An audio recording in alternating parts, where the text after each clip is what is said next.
Mide presenta Economía de Vestidor.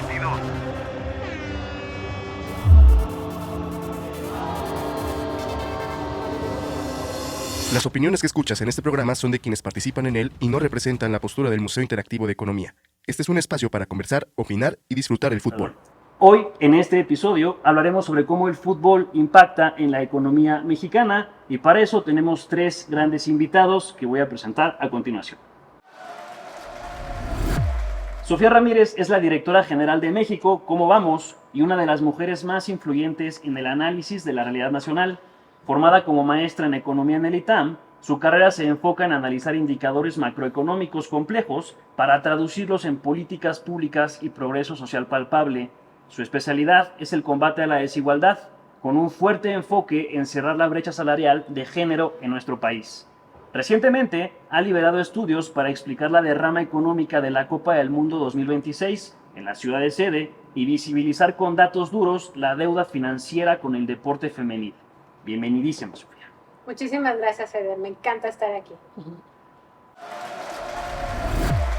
A mi derecha, Daniela Hernández, quien es la coordinadora de comunicación de México, ¿Cómo vamos?, internacionalista y politóloga, especializada en comunicación política, con enfoque en desarrollo institucional y comunicación estratégica para organizaciones de la sociedad civil.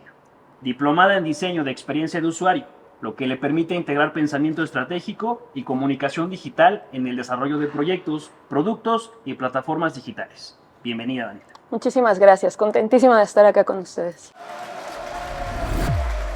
A mi izquierda, Iván Pérez, quien es el fundador de El Mister, la plataforma de industria deportiva más relevante de Latinoamérica y el newsletter con más suscriptores en el mundo de Substack. Periodista egresado de la UNAM, con posgrados en Guadalajara y Nueva York, Iván se ha especializado en un nicho muy específico, la estrategia de negocio y el flujo de capital en los medios y en instituciones deportivas. Actualmente lidera la estrategia de contenidos para la sede mundialista de Monterrey 2026. El Mister es la referencia obligada para entender cómo el fútbol opera como un motor corporativo global más allá del terreno de juego. Querido Iván, gracias por acompañarnos. Muchas gracias, Eder, y también pues al MIDE por la invitación para participar en esta serie de podcast. Bienvenidos sean los tres. Hoy, en el episodio número 1 de esta serie, vamos a hablar, como ya les decía, del impacto del fútbol en la economía mexicana, y el objetivo es respondernos las preguntas. ¿Cómo la industria del fútbol se relaciona de manera directa con la economía cotidiana del aficionado y cómo refleja las estructuras sociales de nuestro país? Entonces, vamos a dividirnos en unos cuantos bloques para irnos en orden, pero por supuesto, interactúen como quieran, como les parezca mejor. Primero, Sofía o Daniela, cuéntenme cómo podemos responder esta pregunta. En la ciudad, ¿qué papel juega la infraestructura urbana y de transporte para la experiencia del aficionado que va a un estadio, pensando también en lo que será la Copa del Mundo en México? Pues yo creo que es el principal jugador o la principal jugadora. Me parece que tendemos a pensar que la infraestructura y que el transporte es solamente un medio para llevar y traer a la gente a los estadios, pero en realidad va mucho más allá.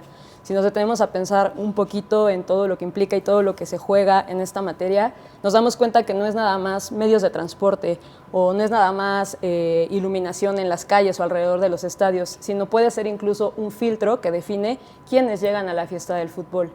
El tener transporte de mala calidad o con poca seguridad de entrada deja a mujeres, deja a personas jóvenes fuera de la fiesta, y eso es algo que no queremos que suceda.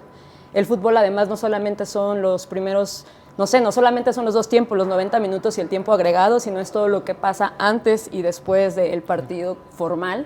Y poder tener también espacios bien iluminados, con seguridad, que tengan accesibilidad, es fundamental para que todo el ritual se pueda vivir como se debe de vivir.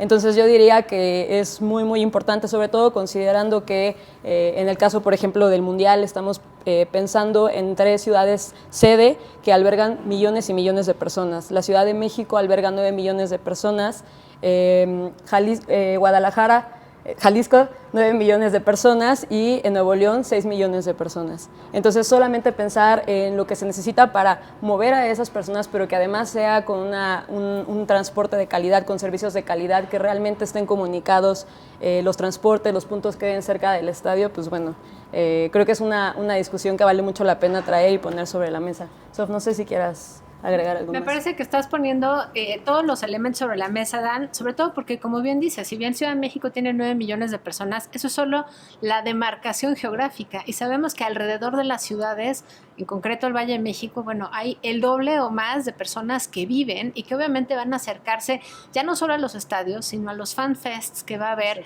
en las plazas públicas de todo el país. Entonces creo que eso es lo primero que hay que considerar. Lo segundo, que creo que tiene mucho que ver con lo que estás mencionando del transporte, es la capacidad de que las ciudades absorban todo el gasto que hay alrededor de cada uno de los partidos. Y cuando hablo del gasto, es por ejemplo los cálculos que se hacen en torno al número de transacciones adicionales que esperamos que existan. Por ejemplo, tenemos una estimación de JP Morgan, que es uno de los bancos, si no es que el banco más grande a nivel mundial, de que de los 4 millones de visitantes adicionales, esperamos que cada uno tenga por lo menos 5 transacciones adicionales diarias, pero no está considerando las transacciones de los locales adicionales vía pues pagos electrónicos. Entonces, eso implica, por supuesto, un reto enorme en términos de infraestructura, telecomunicaciones y demás, sino también una oportunidad muy grande de incrementar los puntos de recepción de pago a nivel tiendita, a nivel bazar, a nivel agüitas que se venden afuera o alrededor de la plaza pública. Entonces, si solo consideramos los 4 millones de visitantes adicionales por 5 transacciones, son 20 millones de transacciones digitales adicionales al día, más el efectivo que se mueva. Entonces, la oportunidad está ahí, es enorme, pero sí, los retos corresponden en igual proporción al tamaño de la oportunidad.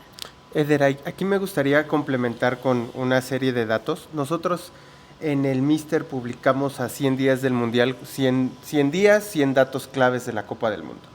Y documentamos cuánto es la inversión que hace el país en infraestructura urbana, es decir, movilidad y conectividad, inversión en mejoras de estadios, inversión en infraestructura hotelera, remodelación y ampliación de los aeropuertos, seguridad y operación urbana y remodelación de sitios turísticos, calles, avenidas y demás. La inversión total alcanza 225,000 millones de pesos, unos 12,900 millones de dólares aproximadamente, considerando estos 6 rubros, porque de repente cuando hablan del Mundial solo parece que es los estadios y el FanFest, y es un montón de cosas. Ahora, digo, ya habría que ver, y eso sería otro debate sobre la funcionalidad de estos, ¿no? De qué tan bien están, de qué tan funcionales son, no para el corto, sino para el mediano y largo plazo, ¿no? Toda esta data que recopilamos es del Gobierno de México, Sectur, la Canaco, Deloitte y otras organizaciones para dar esta cifra final de 225,000 millones de pesos que están relacionadas las obras. Por supuesto, remodelación de aeropuertos que da para un mediano y largo plazo, ¿no? Adecuaciones de algunas cosas, que insisto, no estoy aquí para debatir qué tan funcionales no o no, más bien es la cifra total para dimensionar lo que se movió o se va a mover para la Copa del Mundo. Y si ustedes quieren entrar en ese debate de qué tan funcional o no, no se pierdan el próximo episodio de este podcast, porque vamos a profundizar directamente en estos datos que nos platicas, también lo que tú hablabas sobre cuánto gasto o inversión se está realizando en la ciudad de sede. Iván, Daniel hablaba sobre los filtros que pues impiden que cierto número de personas puedan acudir a los estadios de fútbol. Háblanos acerca de los costos de ser aficionado, sí, tanto de ver a tu equipo, seguir a tu equipo por televisión, como de asistir a un estadio de fútbol en México. Fíjate que hay datos bastante interesantes. Justamente hicimos una comparación sobre cuánto cuesta ver fútbol en América Latina, es decir, no solo México, sino en Costa Rica, en Argentina, en Brasil, en Colombia, en Chile, y cuánto cuesta ir a un estadio hoy en día en esta comparativa, ¿no? Y me gustaría compartirle a todos los que nos están viendo y escuchando alguna data que es bastante interesante. Por ejemplo, ¿cuánto le cuesta un aficionado mexicano si quiere ver, digamos, legalmente todo el fútbol, ¿no? O sea, Champions, Libertadores, Liga MX. necesita una inversión de $58 al mes.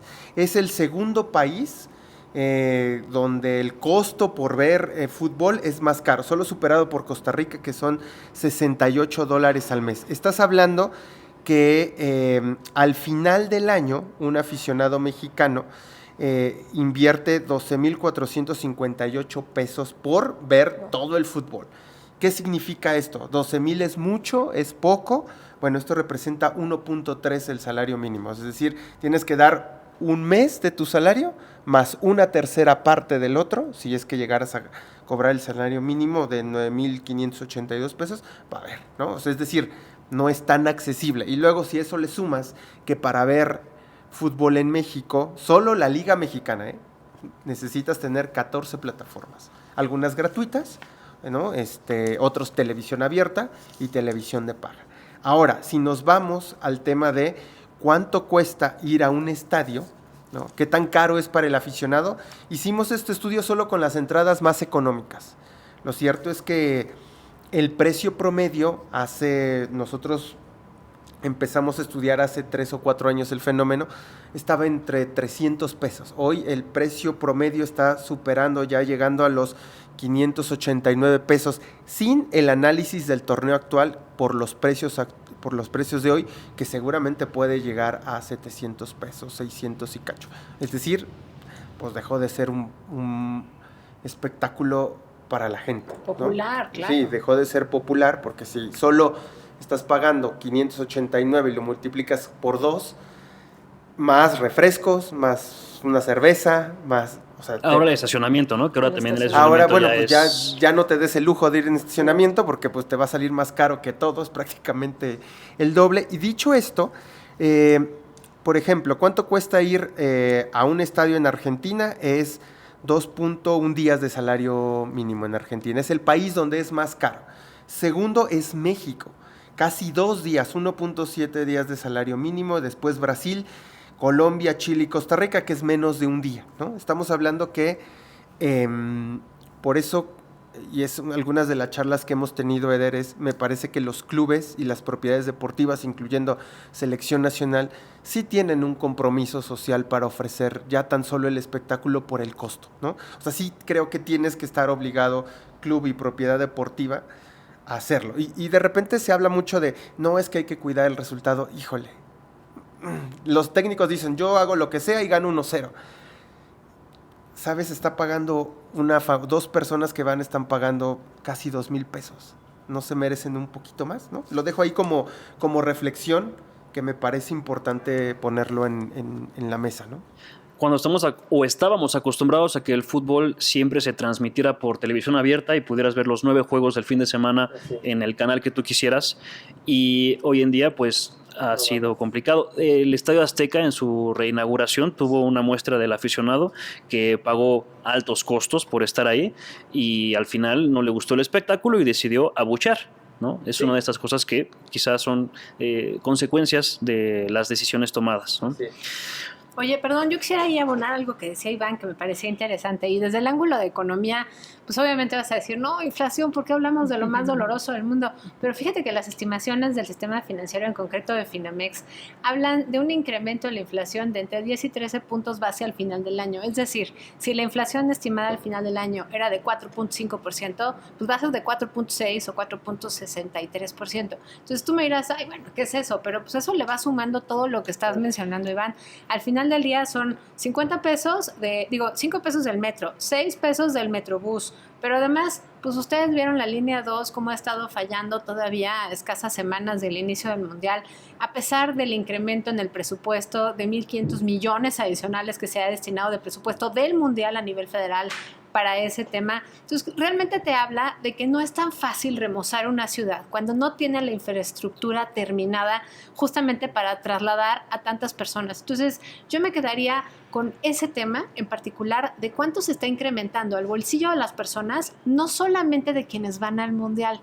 La inflación es generalizada, entonces acaba teniendo impactos diferenciados en toda la gente que va a estar en las ciudades mundialistas. Entonces, sí, tiene otra vez grandes oportunidades de inversión, de visitantes, claro, de incremento en derrama económica, pero también tiene un impacto que si no logramos que permee en el crecimiento económico y en el dinamismo económico y por supuesto en la calidad de vida de las personas, vamos a estar desperdiciando una cantidad brutal de recursos y vamos a estarle incrementando el costo de vida a la gente. Totalmente. Incluso también a nivel cancha. Pienso, por ejemplo, en los partidos de fútbol femenil, de la Liga MX femenil, que los boletos pueden ser más accesibles, pero como alguien que va con bastante frecuencia a los estadios, a la hora de ya estar adentro, pues también tienes que gastar bastante de tu bolsillo. A mí siempre me emociona ver familias con muchos niños y niñas viendo los partidos bueno, también pasa en los partidos de los equipos varoniles, pero frecuentemente veo muchos niños y niñas en los partidos de la femenil y veo la cantidad de dinero que tienen que invertir en cada partido.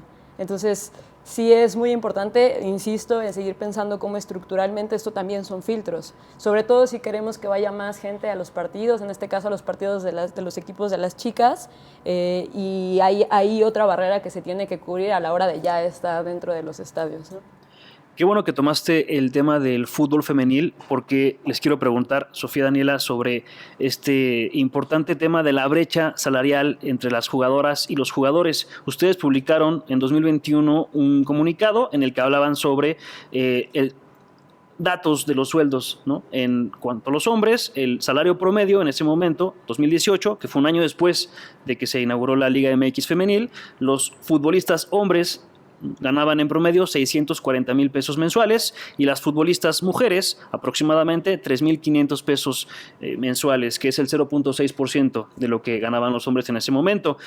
Preguntarles si tienen esa información un poco más reciente, qué significa esta brecha salarial y cómo es que incluso en el deporte, cómo valoramos el trabajo de las mujeres.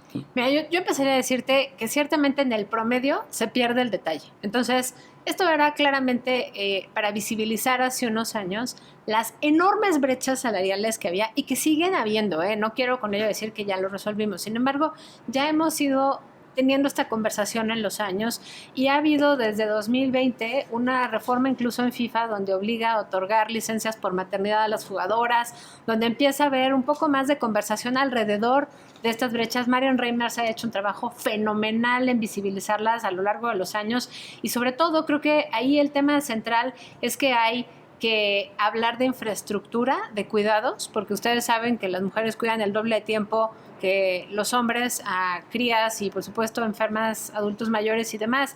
Yo creo que el incorporar a las infancias a la presencia en la cancha desde temprana edad podría ayudar mucho a que en México hubiera más fútbol femenil.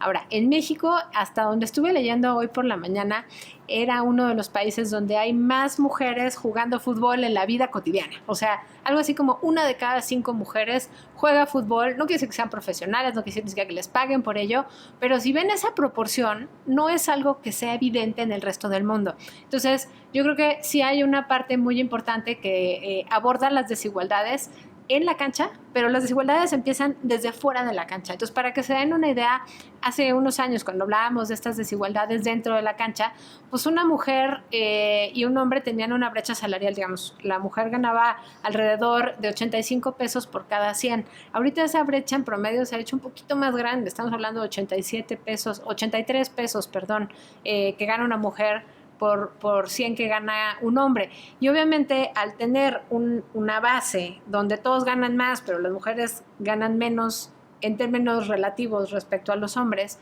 pues lo que acabas teniendo es una mala combinación para que al momento de hablar de las desigualdades de la cancha, pues no tengas ese mismo piso parejo. Dan. Sí, a mí me gustaría agregar también que es importante que cuando hablamos de brecha salarial y de brecha por razón de género, no tenemos que hablar únicamente de lo que pasa ya en los partidos o cuando las jugadoras ya están en las ligas o en los torneos. La brecha empieza desde antes, desde la formación. Y sobre todo si estamos hablando de atletas de alto rendimiento, es fundamental que las condiciones en las cuales esas personas, esas atletas se vayan desarrollando y se vayan formando, pues también tengan un buen presupuesto para que puedan irlas acompañando a lo largo del camino. Y esto tiene implicaciones no solamente a nivel de la calidad del juego. Hay muchas lesiones también en las ligas, en los torneos femeniles que quizá podrían ser evitados si el presupuesto que se le otorgara a los años de formación, a los equipos técnicos, a los equipos médicos, a los clubes, pues fuera mejor. ¿no? Entonces creo que eso es fundamental. A veces me parece que la discusión se queda únicamente en los salarios, que obviamente entiendo por qué, porque como ya decía Sof, los contrastes son pues bastante groseros de repente, pero creo que vale la pena, ya que estamos platicando de esto, ir más allá. Al final también la brecha se traduce en cuántas niñas se van a volver futbolistas, ¿no? Y nada más, también me gustaría resaltar que incluso viéndolo como un negocio, que seguramente ustedes podrán complementar mejor el dato, también vale mucho la pena el buscar combatir las brechas. Está comprobadísimo, y no lo digo yo, ahí están las copas y los trofeos y las victorias, que los equipos que han decidido apostar por sus equipos femeniles tienen buenos resultados. Al final es un negocio, ¿no? Más inversión, más presupuesto, no solo a nivel de formación y no solamente en los salarios de las jugadoras, sino también, por ejemplo, en mercadotecnia, en difusión, en publicidad, en lograr que la gente llegue a ver esos partidos, sí o sí se traducen mejores resultados. Perdón, y antes de que le pasemos la palabra, el balón a Iván, quería nomás abordar algo. Tú mencionabas el dato que dábamos hace unos años de 3.500 pesos al mes para las mujeres futbolistas. Una mujer en un empleo informal hoy día gana alrededor de 6.500 pesos. Entonces pareciera que bajo ninguna circunstancia hay condiciones para que las mujeres futbolistas profesionales puedan dedicarse de tiempo completo, porque incluso con un empleo de mala calidad dentro de un sector que deja muy vulnerable a las personas, como es la informalidad laboral, en promedio se paga el doble que ser futbolista. Entonces no solamente es el reto frente a los hombres, sino el reto relativo de cuánto se valora a las mujeres en la cancha. Ejemplo de ello lo hemos visto con todo este hate que están recibiendo pues las árbitras, en concreto Catecel García. Totalmente de acuerdo. Sí, hay, por ejemplo, en Revista Balompié hicimos varios reportajes, varias investigaciones al respecto. Hay muy pocas escuelas formativas para mujeres, específicamente para niñas, y muchas de las que hoy son profesionales tuvieron que formarse en equipos de niños, ¿no? Y después en equipos varoniles hasta que entraron a las universidades. Y es por eso que tenemos a tantas jugadoras que vienen de Estados Unidos, porque se forman en las escuelas de allá, por supuesto. Otra cosa de lo que hablabas tú respecto a los tachones con los que la mayoría de las jugadoras participa es con tachones para hombres. Y entonces eso ha provocado muchas lesiones de ligamento cruzado, sobre todo en los últimos años. Y esto me lleva a preguntarte, Iván, si, como bien dice Daniela, el fútbol femenil podría ser un gran negocio si se tomaran en cuenta todas estas situaciones y se actuara en consecuencia. ¿Cuáles son los motivos o las razones corporativas financieras de los clubes para no hacerlo todavía de lleno? A pesar de que se ha avanzado mucho en los últimos, ¿cuánto lleva ya la liga? 3 y 6, 9 años. 9 años ya, que es un logro muy importante tener una liga femenil en un país como el nuestro, pero ¿por qué todavía vivimos bajo estas circunstancias? Un poco conectando con el tema anterior para dar respuesta a tu pregunta, me gustaría ir a un país de primer mundo, como le llaman, ¿no? Que es Alemania, donde Marie-Louise es la primera entrenadora mujer en una de las 5 ligas más importantes del mundo. ¿A quién dirige? A Unión Berlín. Y resulta curioso ver que como en una liga donde hay el apoyo y está desarrollado, o en un continente donde el fútbol femenil realmente comenzó a destacar junto con los Estados Unidos, hay una brecha de género enorme. ¿Qué quiero decir? Un estudio de la UEFA hace un par de años documentó que mientras a un hombre le cuesta obtener la licencia Pro, y lo traduzco en español, licencia Pro, UEFA Pro, es como la máxima licencia que puede obtener un entrenador cualificado, sea hombre o mujer. Mientras a un hombre le puede llevar 1 año, a una mujer le lleva 3.5 años más. ¿Por qué? Porque no hay las condiciones justo de lo que estaban hablando para una mejor enseñanza, ¿no? Si es mamá, pues no se retrasa un programa, si es absolutamente nada. Y hay una cosa, que al futbolista, como ya tiene experiencia, lo saltan módulos. Y a una mujer que jugó fútbol profesional, es decir, pues a su nivel, ¿no? De pues, hombres acá y mujeres aquí, juegan a nivel profesional en ligas top del mundo, no. Tú sí tienes que empezar desde abajo, ¿no? Debate como el de Katy Itzel, pues no deberían de existir. Yo jamás, mi primer recuerdo de Copa del Mundo fue en 1990. estamos 2026. ¿Sabes cuándo había escuchado el debate de que si debería o no ir un árbitro al Mundial? Es la primera vez en mi vida que lo escucho. Simplemente, y lo voy a decir tal cual, es porque es mujer. No hay otro motivo. Porque podríamos decir si es buena o mala, pero jamás ha habido un debate así. No, siempre ha sido... Qué bueno que los árbitros mexicanos van a tantas copas del mundo. ¿No? Van. Sí. Y a lo mejor dicen, no, pues sí es malo. Sí. ¿Y se equivocará? Obviamente. ¿No? ¿Se ha equivocado ella muchas veces? Sí. También los hombres. No es un tema de género. Pero ya desde ahí empiezas a ver, ¿no? Y eso a qué me lleva a responder a tu pregunta es... Creo que el negocio, en gran parte de los clubes en Liga MX, lo sigue viendo como un programa de responsabilidad social. Uh-huh. Y cuando pasa eso, pues les genera mucho más, o sea, no lo ven como una inversión, lo ven como un gasto, ¿no? O sea, muchos equipos, y hay que decirlo tal cual, pues quisieran cerrar sus divisiones de fútbol femenil porque les representa un gasto. No lo ven como una inversión. Y ahí, ya simplemente casi en un juego hasta mental, ¿no? Ya vas perdiendo, ¿no? Porque no lo estás mirando hacia que, esto me puede hacer ganar, ¿no? A ver, seamos honestos, Rayadas, Amazonas, América, ahora Toluca, Pachuca, y por ahí seguramente Chivas, son los que más han invertido, pero siguen perdiendo dinero. Pero es una inversión a largo plazo. O sea, el Club América, cuando empezó a ser Club América, no empezó ganando dinero. Nace en 1919. ¿El América? El América, 1916. Perdón, 1906. 1906. ¿Sabes cuándo fue negocio el América? En los 80 se empezaba a hacer negocio. Pero ¿y por qué no tienen esa paciencia en el fútbol femenil? Bueno, eso... Por tiempos. Y sobre todo porque en este fútbol son 15 personas... corporaciones y personajes los que toman absolutamente todas las decisiones. Todas, claro, completamente. Y selección. ¿No? A ver, para que esto sea un negocio tiene que tener tiempo. Es imposible que llegue y sea ya. O sea, esto no es de ser influencer y decir, pues aquí es rápido, ¿no? Porque a veces, aunque tengas muchos millones de seguidores en influencers, hay otro debate. Pues tampoco es que eso te haga que las marcas te paguen mucho, pero ese no es el tema. A lo que voy es, mientras no haya paciencia y un proyecto de que esto es una inversión a largo plazo, esto no puede ser. Y te voy a compartir algunos datos que me parece que son relevantes. En los últimos años, y tú dime si esto no es importante para las marcas, es Liga MX femenil y softball han vendido 1.6 millones de entradas a los parques y a los estadios. Solo los videos de YouTube del canal de la Liga MX tienen más de 100 millones de visualizaciones. El sueldo en México empezaba justo en estos primeros análisis de 3,500 pesos, pasó a 4,500. Hoy hay algunos equipos que el más bajo está en 12,500. No se compara con el varonil, por supuesto que no. Se ha avanzado.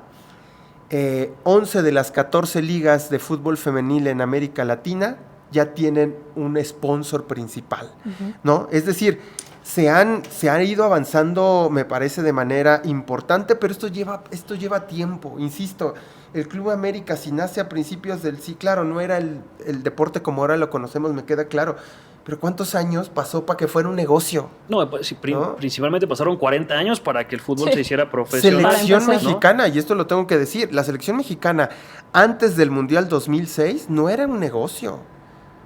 Hasta que hay un plan y una estructura, empieza a ser negocio a partir del 2006, cuando genera 100 millones de dólares, y a partir de ahí ya es la mina de oro, pero no era.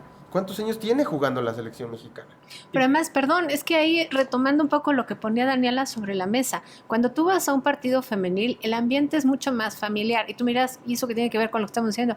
Pero justamente si tú quieres tener seguidores, seguidoras de largo plazo y que esto se vuelva redituable y rentable en el mediano y largo plazo, necesitas poder alimentar espacios seguros, amigables, claro, donde, digamos... Pero verlo como otro mercado también es. Claro. Es otro tipo de personas, ¿no? Y es otro tipo de fans, y sí es el mismo deporte, pero son conductas distintas, ¿no? Es súper bonito ir a los partidos de femenil porque ves a niños y niñas. Y eso, lamentablemente, en el varonil, pues ya se ha ido perdiendo, ¿no? Así crecimos. Que así íbamos crecimos, a ver fútbol claro, varonil, ¿no? En ese ambiente familiar, buena onda. Familiar. Que poco a poco ha ido cambiando. ¿Qué papel juegan las marcas en este caso? Danos una respuesta concreta sobre por qué no toman las decisiones más marcas de invertir, de patrocinar a la Liga Femenil. Porque quieren el dinero de regreso pronto. Esa es la respuesta así. O sea, si yo te invierto 2 pesos, ya quiero 2. Cuando tú puedes ir haciendo una construcción de marca mucho más larga. La refresquera que patrocina la Copa del Mundo empezó en 1950 con vallas y empezó a ver el negocio hasta el 2000. Y hoy es la refresquera que todo el mundo sale y es apostar, ¿no? Es hacer una inversión a largo plazo, ¿no? Es no tener el retorno inmediato de, pues ya puse 2, voy a ganar 2, sino voy a empezar a ganar posicionamiento de marca, porque, a ver, estoy viendo que esa marca apoya a mi equipo femenil y sacan productos del equipo femenil y empiezas a tener esa parte, ¿no? Pero claro, en un mundo donde todo queremos que sea rápido, pronto y en todo momento, eso es, ¿no? Sí, es tener la voluntad de entender a tus audiencias, digámoslo de alguna manera, ¿no? Totalmente. O sea, yo como aficionada valoro mucho cuando hay una oportunidad de ir a alguna experiencia con las jugadoras del equipo al que yo apoyo. Y a lo mejor indirectamente no estás pensando en la marca que lo está patrocinando, pero sí lo estás haciendo. Pues claro. Y sí empiezas a generar cierta lealtad con esos productos porque se conectan con algo que es el amor que tienes por ese equipo. Claro. Sí, se queda en tu cabecita, ¿no? Y ahí es esas cosas que no se ven y no son tangibles, ¿no? Y que existen, ¿no? El subconsciente que trabaja en las marcas. Claro. Pues es que está ahí y porque apoya, ¿no? Y de repente hoy estudios de marcas dicen que la generación Z, afortunadamente, empieza a ver cosas que el fan que antes no veía. O sea, a ti te importaba si Kaká metía gol. Y hoy muchos chavos y chavas y niños se empiezan a conectar el deporte a partir de las causas. Qué padre, ¿no? O sea, a mí se me hace difícil ver eso porque yo crecí pues yo veía a Hugo Sánchez y a mí eso era lo que me bastaba. Pero los chavos empiezan a ver otras cosas. Y eso es lo que al menos en México deberían entender las marcas, porque ese es el futuro, ¿eh? O sea, tal cual, ¿no? Un par de datos de color para cerrar el tema del fútbol femenil en México. Curiosamente, hay un altísimo porcentaje de licenciadas, maestras y doctoras jugando al fútbol en la Liga MX femenil, algo que por supuesto con los hombres no sucede porque desde muy jóvenes abandonan la escuela para tener tiempo de ir a entrenar. Y como las jugadoras no tienen a dónde ir a entrenar, pues tienen tiempo de estudiar y bueno, algunas lo continúan haciendo incluso como profesionales. Además, hay una lucha muy importante que está haciendo Bianca Sierra con Stephanie Mayor, que son mamás de gemelos, y ellas, sobre todo Bianca, que ya se retiró, ella está haciendo una lucha para traer muchas ideas de la liga estadounidense a la liga mexicana para este tipo de ayudas de maternidad y de acompañamiento a las jugadoras, etcétera, etcétera. Entonces, pero ese es un tema de aprovechar la oportunidad. Ahora que mencionabas, pues son jugadoras muy preparadas porque en la cancha no iban a ganar dinero suficiente para mantenerse así. Bueno, pues tengamos esta oportunidad de llegar justamente a estos otros públicos y además divulgar y compartir la pasión por el fútbol entre públicos que antes tal vez pues no eran el público target, ¿no? Y también se vuelve un tema aspiracional. Yo apostaría por esto que estás diciendo, de mayor educación como ejemplos, como roles a los cuales queremos aspirar y seguir. Eso me encanta. Y aparte, por último, las niñas ya tienen a una referencia mujer en la tele, en la cancha, en la cual imaginarse, ¿no? Porque muchas de las jugadoras de hoy en día tienen referencias varoniles, ¿no? Jorge Campos, Rafa Márquez, etcétera. Claro. Ahora las niñas ya pueden pensar en Charlyn Corral, en Maribel, entonces... En la maga. Exacto, la maga, qué crack, ¿no? Y incluso, bueno, obviamente es importante el tema de las niñas, por esto que estamos platicando sobre que eventualmente sean jugadoras, pero también para las generaciones que crecimos sin esa posibilidad, es muy importante en términos justo como de progreso social, en términos del desarrollo de la sociedad, de la integración de la sociedad, es súper importante porque habilita que el deporte esté en nuestro día a día. Yo he visto que ha aumentado el número de mujeres que van a echar cascaritas y a hacer retas a partir de que la liga femenil está ganando más impulso. Entonces podemos ver como resultados más allá de lo que pasa específicamente en los torneos y con las jugadoras que, claro, bueno, son protagonistas. Correcto. Iván, para cerrar esta participación, gracias por habernos acompañado en este episodio. Cuéntanos qué está haciendo la Liga MX varonil y la selección mexicana varonil para hacer que el aficionado al fútbol mexicano no se desapegue del deporte que ha estado en nuestras venas desde hace más de 100 años y que justamente en estos cambios de paradigmas raros de que ahora ir al estadio hasta es peligroso, incluso puedes morir en el estadio y pocas cosas van a suceder al respecto. Cuéntanos qué está haciendo la liga, qué está haciendo la selección para esta fidelización y sobre todo para la sostenibilidad económica, que también tiene que ver con el aumento de los precios, etcétera. Fíjate que, a ver, creo que afortunadamente lo tengo que decir, se ha profesionalizado el fútbol mexicano, ¿no? Han llegado personas muy valiosas a la industria de los clubes que inclusive vienen de otras industrias del entretenimiento y de la música para dar una oportunidad más grande, es decir, se han creado más espacios para los aficionados o dinámicas o experiencias. Pero creo que lo más importante se ha olvidado, ¿no? Para el aficionado del fútbol, que es lo que ocurre en la cancha. Es decir, hay más profesionalización en la industria, hay gente muy capaz, pero al final del día, pues esto no es como una empresa pues, como las conocemos. Esto sí tiene un complemento emocional y que sí depende del resultado, ¿no? Es decir, se han creado nuevas estructuras, nuevas oportunidades comerciales, nuevas experiencias para el aficionado, se han lanzado drops, se han lanzado estas camisetas que son como de moda y que ya las usa. Se han hecho cosas muy buenas, pero el producto final pues se ha abandonado, ¿no? Es decir, el fútbol, lo que pasa en la cancha, ¿no? Lo que sucede, eso creo que es la gran deuda que tiene el fútbol mexicano. Es decir, en resumen te diría, check a lo que hacen los clubes, trabajan para llevar más aficionados, trabajan para atraer a otras audiencias, trabajan para que el estadio esté mejor en sus medidas, sus posibilidades. No es barato. Construir un estadio es muy caro y ponerle unas butacas muy bonitas es muy caro. Es decir, los clubes le echan ganas, ¿no? Y hacen cosas distintas a diferencia de hace una década. Pero lo que pasa en la cancha, pues, tiene que estar conectado, ¿no? El tema selección mexicana creo que es como lo más, pues lo más evidente, ¿no? O sea, yo soy también muy aficionado al Tri, ¿no? Y sufro y tal. Pero justo hablábamos, ¿no? Estamos, la camiseta que trae de AVE Sport y de la Copa del Mundo del 98, pues nos vienen los jugadores, las remontadas, ¿no? Las ganas. Pues no tenemos esa conexión emocional. Y eso hace que el cortocircuito, o sea, que no haya una conexión, ¿no? O sea, que a lo mejor lo intentes conectar, pero no hay corriente, porque nos hace falta esa parte, ¿no? O sea, creo que se han hecho cosas muy buenas, pero falta lo más importante, ¿no?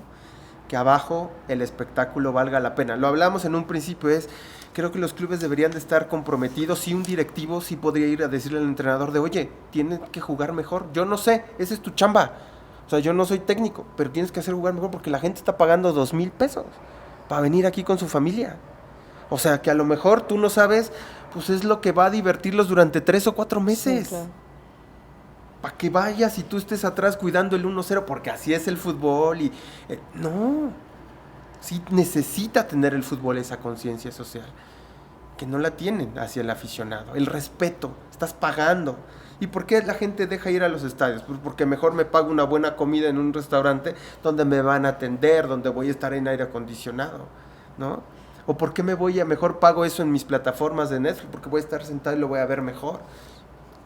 Hay esa parte, esa desconexión. Todo lo demás, ok, muy bien, el fútbol mexicano ha crecido muchísimo. Pero en esa conexión emocional, en la cancha, creo que hace falta que se le respete más. Uno de los motivos por los cuales el fútbol se estableció como el deporte principal en México fue la Copa del Mundo de 1970. Y luego, 16 años después, por circunstancias extrañas, repetimos muy pronto. Entonces, esos 2 mundiales hicieron que el aficionado al fútbol mexicano se enamorara por completo del balón. Vamos a ser muy pronto, próximos días, anfitriones del Mundial 2026, al menos de un cachito del Mundial 2026. Ustedes en México, ¿cómo vamos? Tienen un índice de progreso social que mide otras cosas más allá de lo que mide, por ejemplo, el PIB, ¿no? Entonces, pensando en esto, ¿ustedes cómo podrán valorar el impacto que tendrá la Copa del Mundo en la economía mexicana? Y sobre todo, conectándolo un poco con lo que decía Iván del tema emocional. A ver, me parece que es muy importante hablar también de crecimiento económico y ahora me mudo al progreso social más allá del PIB, pero es muy importante entender que el crecimiento económico es lo que detona empleo de calidad y que los pagos que se dan por hora trabajada, por día trabajado, por semana trabajada, sean mayores. Entonces, no podemos vivir sin crecimiento y por eso quiero robarles 30 segundos al tema de crecimiento. Se estima que alrededor de 1 o 2 puntos porcentuales, décimas de crecimiento adicional, es decir, si íbamos a crecer 1.5, pues ahora vamos a crecer 1.6, ¿no? No parece mucho, pero sí es muy relevante, sobre todo en el contexto donde esperamos que todo se haga un poquito más caro, justamente por las presiones de precios. Ahora, en otro rubro que tiene que ver con la calidad de vida, regresamos a los grandes pendientes. Entonces yo te diría, primer gran pendiente es las 3 ciudades mundialistas, por obvias razones, tienen la mejor infraestructura del país, son ciudades que albergan sectores económicos sumamente productivos. Por ejemplo, Nuevo León y Jalisco son manufactureros, pero no cualquier manufacturero. Están integrados a las cadenas globales de valor y por lo tanto tienen una alta tasa de retorno, digamos, en términos de buenos salarios, buenos empleos, por lo tanto, buena calidad de vida que se procuran las personas y también, ¿por qué no?, buena infraestructura en términos generales. Quienes nos escuchen, además, en las ciudades van a decir, no inventes, son las ciudades con más tráfico y más choques. Sí, estoy de acuerdo. Falta mucho para que el metro en la Ciudad de México, por ejemplo, regrese a tener el número de vagones que teníamos antes de la pandemia por falta de mantenimiento. Entonces, realmente el tema de la infraestructura es muy importante. Yo te diría, el progreso social se ve directamente impactado por falta de transporte, porque muchas de las brechas salariales tienen que ver, sí, con los roles asociados al género, pero si tuviéramos mejor transporte público, la gente llegaría más rápido a su trabajo, las mujeres no tendrían que contabilizar sus 8 horas más las 2 de ida y vuelta, más, ¿no? El cuidado. Entonces le restas, digamos, horas a tus labores dentro del hogar y de esa manera tendrías chance de tener empleo de mayor calidad. Entonces, en términos de la calidad de vida, el transporte urbano es súper importante. Yo sé que con ese tema empezamos, pero a mí me gustaría dejar ese tema al final. Estaría óptimo que el legado del Mundial fuera mejor transporte público en las 3 ciudades mundialistas, pero también que empezáramos a ponerle atención a lo importante que es para la calidad de vida de las familias el transporte eficiente, pero también seguro. Las 3 ciudades donde va a estar el Mundial también están albergadas en estados donde la gente se siente de manera heterogénea, segura o no segura en la calle. Entonces, por ejemplo, Ciudad de México tiene casi la mitad de la población sintiéndose seguro al caminar en la calle. Y esta es de la más alta. Entonces, imagínate Guadalajara, antes del evento del 20% de la gente se sentía segura. Eso quiere decir que 80% no, caminando en la calle. Y esto todavía no está segmentado por género.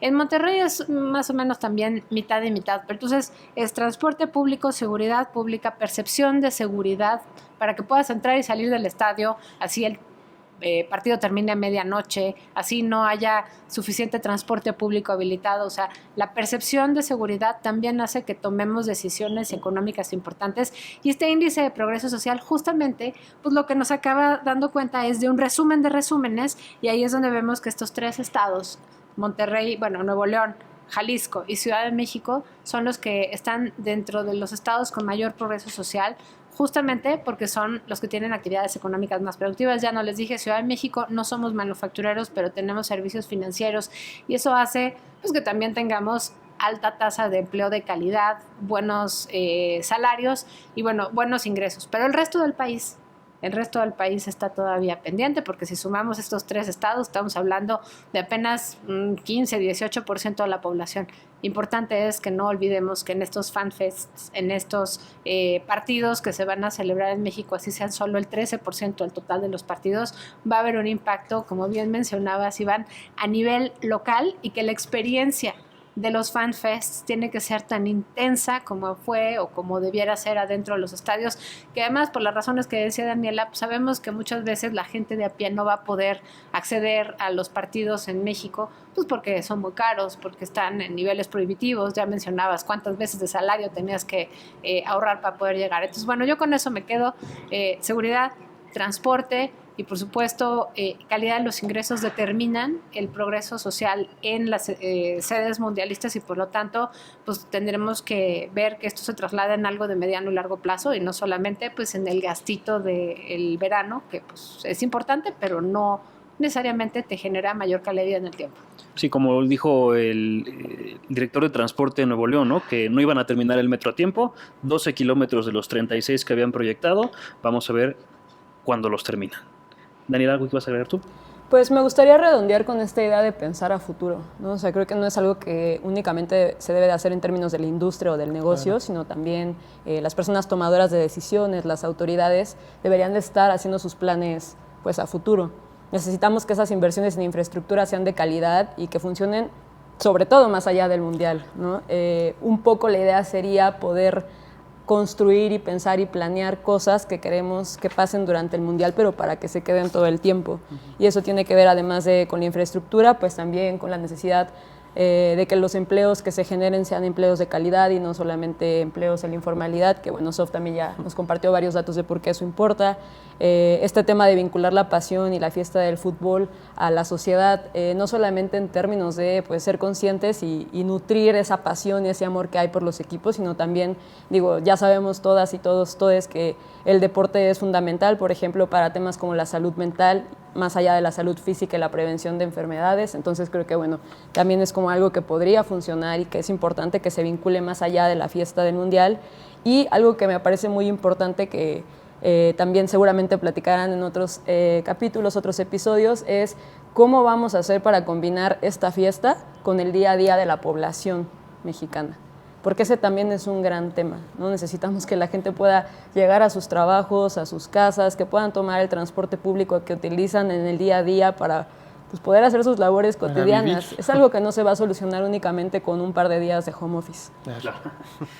Justo estos dos temas que ustedes tocaron, hablaremos también en el otro episodio con el doctor Sarasúa y con Andrea Legarci, porque justo qué ciudades se eligieron para hacer sede, por supuesto las que tienen la infraestructura más o menos preparada para dicha tarea, y por qué no necesariamente es tan buena idea hacer el Mundial en otras sedes que no tengan infraestructura, como sucedió en Sudáfrica. No se pierdan ese episodio, también va a estar muy bueno. Cuéntanos, para aquellos que nos estén escuchando, cuéntanos sobre cómo es tu jersey, qué color es, mira, qué incluye. Es un jersey morado, trae unas grecas y unos cuadros que simulan un poco a la distancia las montañas de Nuevo León, y estos colores morados son una paleta de colores que hace FIFA.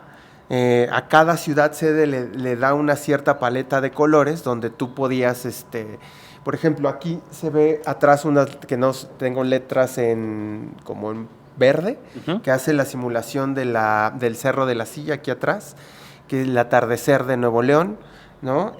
Tiene franjas blancas, ¿no? Como un jersey, hagan de cuenta que es un jersey de juego, ¿no? Simplemente que es el jersey regio, que la intención es unir a las aficiones de Tigres y Rayados, que sabemos que está difícil. Que está muy complicado, pero al final del día creo que pues el Mundial esa es la capacidad que puede tener también una Copa del Mundo, así como vamos a decirle, tiene sus cosas buenas y malas, pues unas cosas buenas es pues la gente, como lo vimos en los playoffs del que vino Irak, Bolivia, o sea, selecciones que nadie pensaba que iba a llenar el estadio.